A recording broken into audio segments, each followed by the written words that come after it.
make sure to hit that like button and subscribe. Hey everyone, Kenny Tony coming at you today again with another quick video. So thank you for coming and checking out my channel, first off.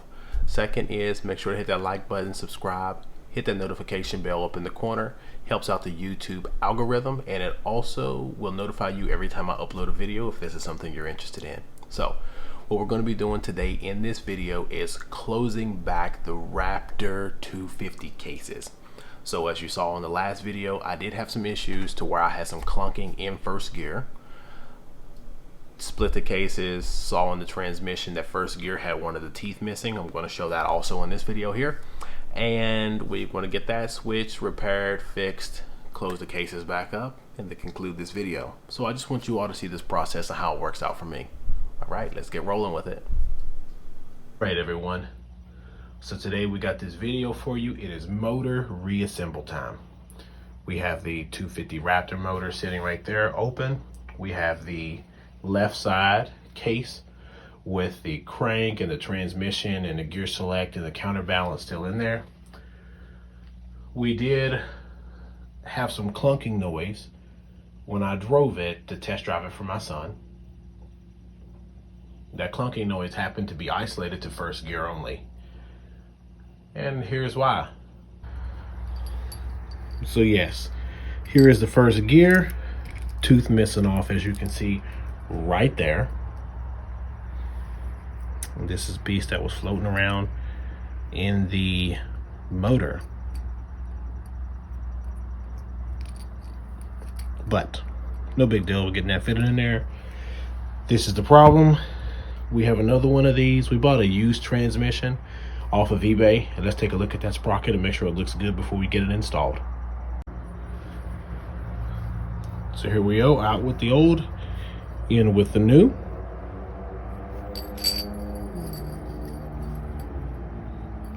All teeth in the new one seem to be there, functioning, no issues. So we're gonna go ahead and get this installed really quickly.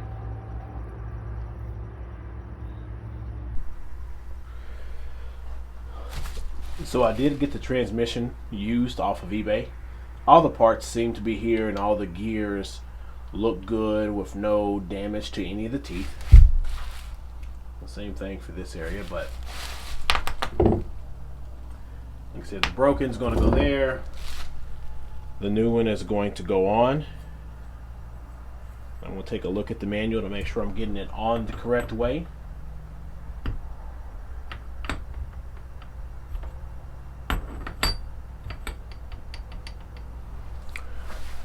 Let's take a look at that manual and see if we got this on right.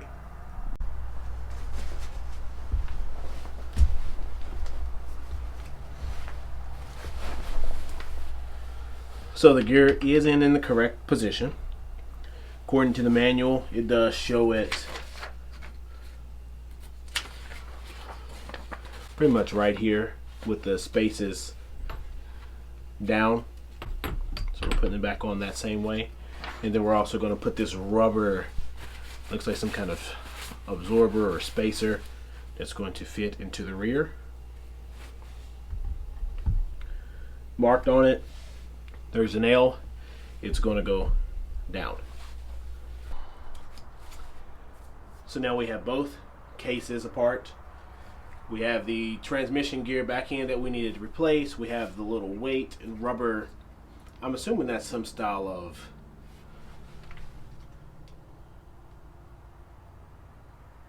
vibration absorber. But we're just going to put some gasket maker on the whole thing here, on both sides.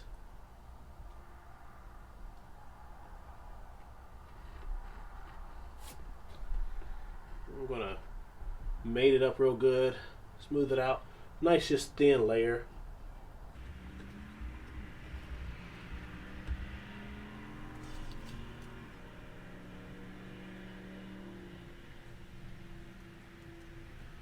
Try your best not to get any on the inner lip part.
We have all the bolts laid up top.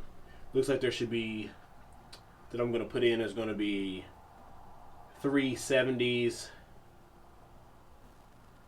I got a 160 right here. 3 55s and 3 45s. Now, there are more. However, some of them they hold the wiring harness on the outside, so you're going to see me put some in now, and then those ones for the wiring harness are going to be put in a little bit later. So we're just going to go ahead and get this other side mated on.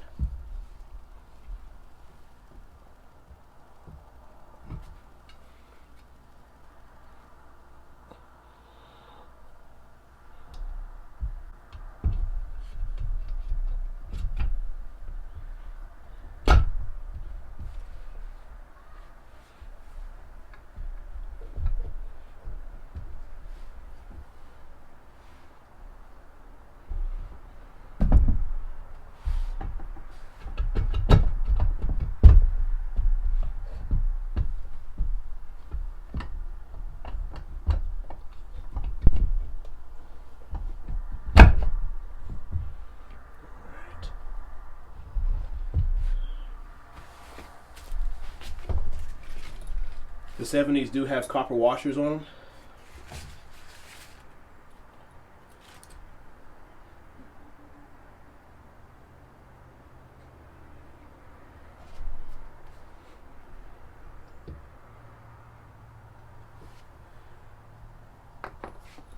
And they're going to go in actually through the other side.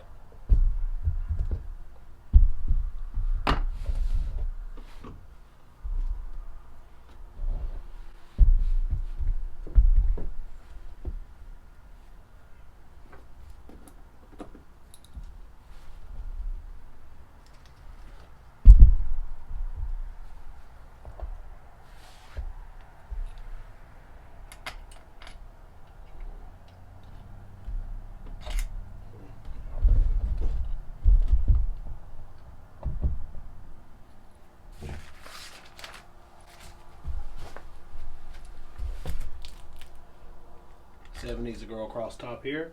1, 2, and 3.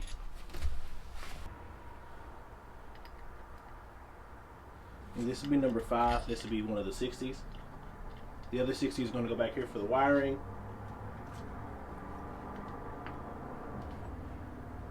The 55s are going to go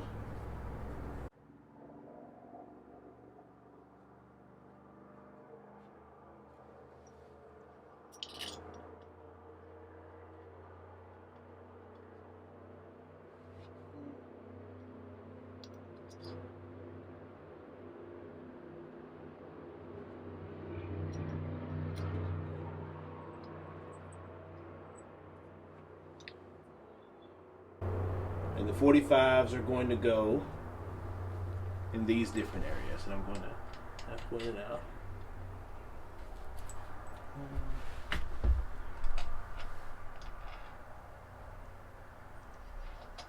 I think it's one of them's going to be the wiring harness part back there.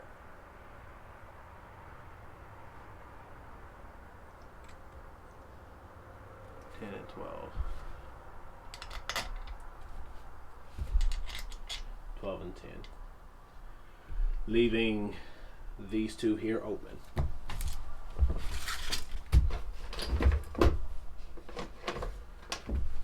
Might as well go ahead and get those in while we're here. From there.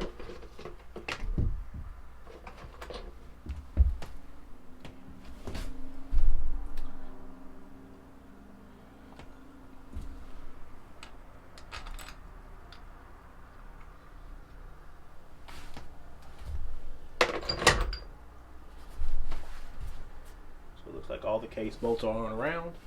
We're going to seat all these down with the impact and then hit them with 8 foot-pounds of torque, and we will come right back on. So the cases are mated back together. The case bolts are put in at 8 foot-pounds of torque. We're going to put the gear selector back in. It should run straight through.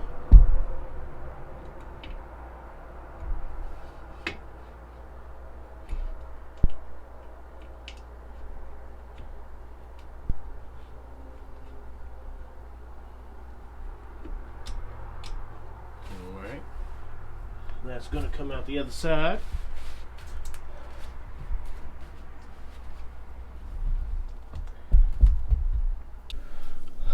All right, it is complete. We've got the cases closed. We got the bottom end closed back up.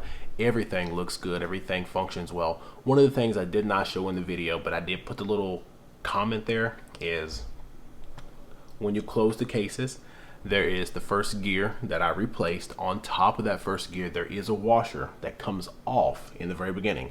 So when you open the cases up, if there's not a washer right there on top of your first gear, it might be stuck to your bearing. If you do not put that washer back in, it will have some shifting and moving, which is not okay. So make sure you put that washer back in. I didn't show it in the video, but that is something that after I was editing the footage, I didn't see myself doing, but I knew it was also there. So make sure you get that done. Make sure you get these cases closed up properly. I just used some gasket maker, closed them back up, torqued them down to 8 foot-pounds. I think according to the manual was something like 7.7. 8 is close enough for me. Torqued them down to 8 foot-pounds and got these bad boys closed back up. Next video, what we're going to be doing is going over closing up the clutch side, getting everything reassembled and reinstalled. In the video after that, we're going to be doing the stator side and then the head up. All right. Make sure to hit that like button and subscribe. This is the end.